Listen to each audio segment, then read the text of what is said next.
Hello दोस्तों, I hope आप सब मज़े में होंगे। आज मेरे चैनल पर मैं थ्रिलर, सस्पेंस और मिस्ट्री से भरी हुई मिरल इस मूवी का डिटेल एक्सप्लेन लेकर आई हूँ। तमिल भाषा में ओरिजिनली रिलीज हुई है मूवी हमें करीब 2 घंटे एंटरटेन करती है। तो चलिए अब बढ़ते हैं आगे। कहानी के लीड रोल में भरत श्रीनिवास, जो हरि नाम के एक सिविल इंजीनियर का रोल प्ले करेंगे। वो अपनी वाइफ रमा और बेटे संग अपनी जिंदगी काफ़ी खुशी से बिता रहे होते हैं। एक रोज उनको अपनी वाइफ रमा के बिहेवियर में काफ़ी चेंजेस महसूस होते हैं। रमा कुछ खोई खोई सी रहने लगती है। हरि जब भी उससे इस बात को लेकर मुद्दा छेड़ता है तो वो उसकी ओर ध्यान नहीं देती है। इन सब बातों से तंग आकर हरि एक प्रोफेशनल की मदद लेने के बारे में सोचता है। वो प्रोफेशनल कौन होता है उसके बारे में आपको इस वीडियो में आगे पता चल जाएगा। एक रोज रमा को रात में काफ़ी डरावना सपना दिखाई देता है, जिसमें वो अपने पति और बेटे के साथ कहीं कार से जा रही होती है। तब उनके कार के सामने एक बिजुका यानी स्कैरी क्रो आ जाता है और वो हरि को मार देता है। उसके बाद रमा की नींद खुल जाती है और वो डरकर उठ जाती है। उसके मूवमेंट से हरि की भी नींद खुल जाती है और वो रमा से क्या हुआ है ये पूछता है। रमा से सपने के बारे में जानने के बाद हरि उसे समझाता है कि डरो मत, ये तो बस एक सपना था, मैं ठीक हूँ, सपने को भूलकर सो जाओ। हरि और रमा का लव मैरिज हुआ होता है, जिस वजह से रमा के घर वाले इस बात से काफ़ी नाराज होते हैं। फिर भी रमा के करंट सिचुएशन को ध्यान में रखकर हरि अपने मदर इन लॉ को कॉल करके सब बातें शेयर करता है। सासू जी भी दामाद को समझाती है कि और साथ में ये भी बताती है कि रमा ने जो सपना देखा था वैसी कुछ वारदात हमारे गांव से थोड़ी दूर पर कुछ 7-8 सालों पहले घट चुकी है। आप इस बात को हल्के में मत लीजिए, मैं भी पंडित जी से इस बारे में बात करके आपको बताती हूँ, तब तक रमा का ख्याल रखिए। सासू माँ तुरंत पंडित जी से मिलकर उस घटना को बताती है। तब वो बोलते हैं कि हरि और रमा की पत्रिका में दोष है, जिस वजह से उनके लाइफ में कुछ ऐसी घटनाएं घट रही है। हमें कुल देवता की एक शांति करनी होगी, जिसके लिए उन दोनों को यहाँ होना जरूरी है। उधर हरि अपने साइड पर जाता है तब वहाँ एक बड़ी सी दीवार उसके कार से उतरते ही उसके ऊपर गिरने लगती है। हरि जैसे तैसे बच तो जाता है, पर इस हादसे से वो काफ़ी घबरा जाता है। इसी बीच उसे सासू माँ का कॉल आता है और वो उसे पंडित जी ने बताई हुई बातें उसे बताती है। हरि भी गांव में आकर शांति करने के लिए मान जाता है। हरि को साइड से अपने घर उसका आनंद नाम का कलीग ड्रॉप करने आता है।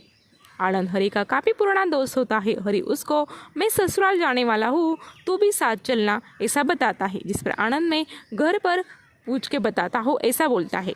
साथ ही हरि उसे ऑफिस के एक्सीडेंट की घटना रमा को ना बताने के बारे में भी बोलता है। इसके बाद घर आकर हरि रमा को अपने घर शांति के लिए जाने के बारे में बताता है। रमा भी घर जाने से के बाद से खुश होती है, क्योंकि वो शादी के बाद अपने घर गई नहीं थी। अगले दिन वो तीनों गांव चले जाते हैं। गांव में जाकर उनको देखकर रमा की माँ काफ़ी खुश होती है। वही रमा के पिताजी अपने पोते को देखकर थोड़े से खुश जरूर होते हैं, मगर वो अन्य किसी से बात नहीं करते।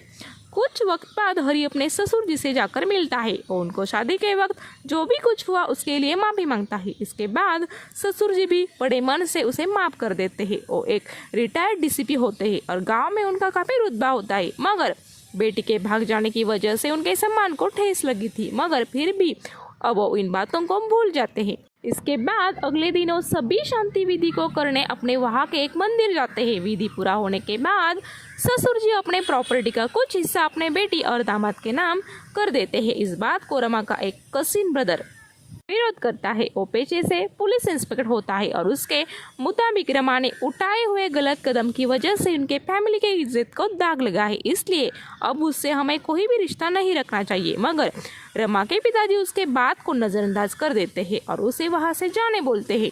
अपनी बेइज्जती न सहन होने पर वो भाई वहां से गुस्से में चला जाता है। इसके बाद रमा के पिताजी अपने आदमियों से रात में एक काम को अंजाम देना है, तुम लोग तैयार होना, ऐसी बातें हमें करते हुए दिखाई देते हैं। वो काम कौन सा होता है? क्या वो हरि को कोई नुकसान पहुंचाना चाहते थे? ये जानने से पहले मेरी आप सभी से रिक्वेस्ट है कि प्लीज़ मेरे चैनल को सब्सक्राइब कर मुझे सपोर्ट ज़रूर करें और वीडियो को एंड तक देखकर लाइक करना ना भूलें। इसके बाद उसी रात हरि सभी को बताता है कि उसके बॉस का कॉल आया था और जिस बड़े प्रोजेक्ट पर वो काम कर रहा था उसे अभी कंपनी ने लॉन्च करने के बारे में सोचा है, इसलिए कुछ ज़रूरी बातों को डिस्कस करने उसे कल मॉर्निंग में ही ऑफिस जाकर मीटिंग करनी होगी। इस बात से सभी खुश हो जाते हैं और उसके बाद रात को हरी अपने फैमिली संग शहर की ओर बढ़ता है। रास्ते में उसको एक रोड बंद मिलता है और पास वाले डाइवर्जन को यूज़ करने के बारे में वहाँ लिखा होता है। उस कच्चे रास्ते से गुजरते वक्त हरी के कार का टायर पंचर हो जाता है। वो कार से उतरकर टायर बदल ही रहा होता है, तब उसे वहाँ से गुजर एक दूध वाले की आवाज़ सुनाई देती है। दूध वाला बताता है ये जगह काफ़ी सुनसान है, आप यहाँ ज़्यादा देर मत रुकिए। हरी ओके ओके बोलने के बाद वो आदमी अचानक से गायब हो जाता है। इस बात से रमा काफ़ी डर जाती है, मगर हरी उसे समझाता है कि और अपने काम को भी खत्म करता है। इसके बाद जब वो हाथ से धो रहा होता है तब उसकी बोतल भी वहाँ से गायब हो जाती है। हरी भी इस बात से डरकर अपने कार में बैठकर शुरू करने लगता है, मगर वो स्टार्ट ही नहीं होती।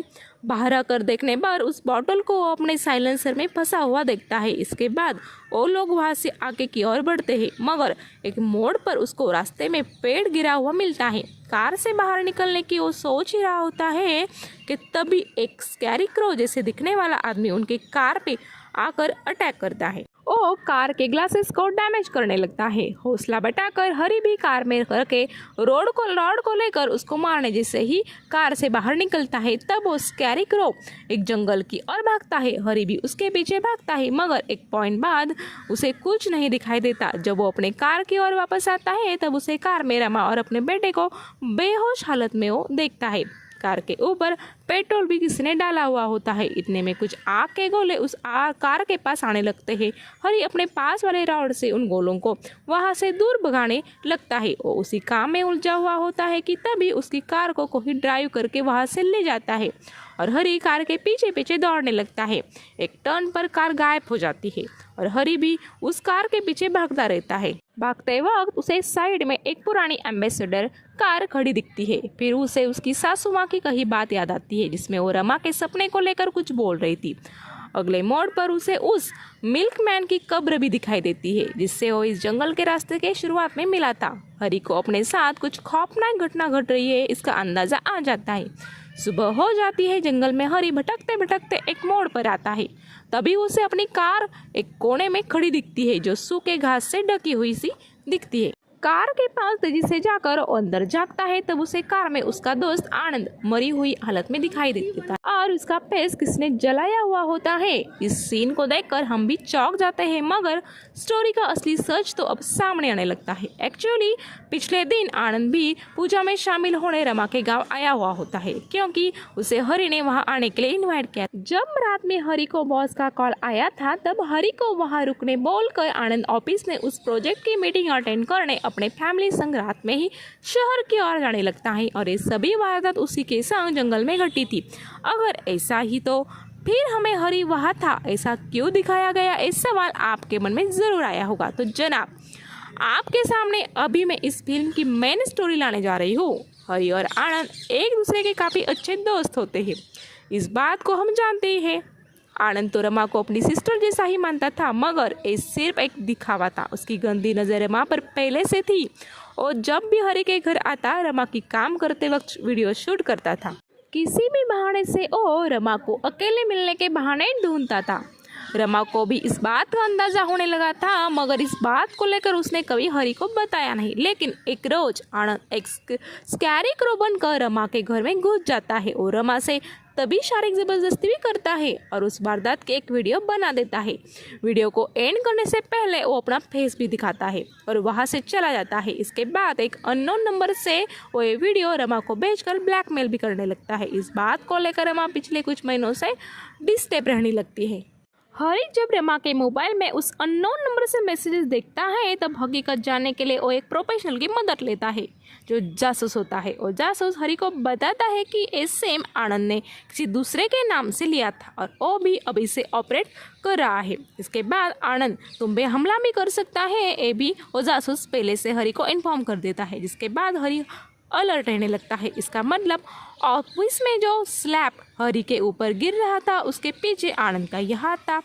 घर जाकर हरी रमा को सभी बातें शेयर करता है, जिसके बाद रमा इमोशनल हो जाती है, मगर वो अगले ही पल आनंद को मारने की बात हरी से बोलती है।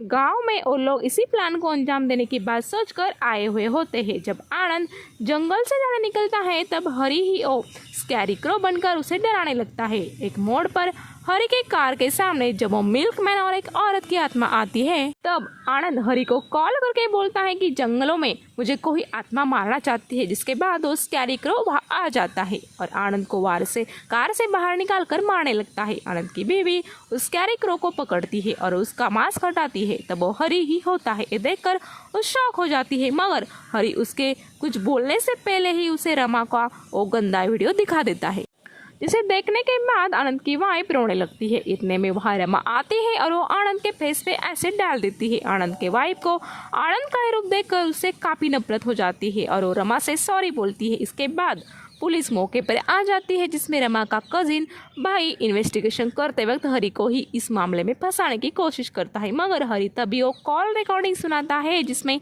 आनंद ने उसे आत्मा को लेकर बताया था। उसे सुनने के बाद वहाँ के सभी लोग आत्मा का ही काम है ऐसा मानने लगते हैं।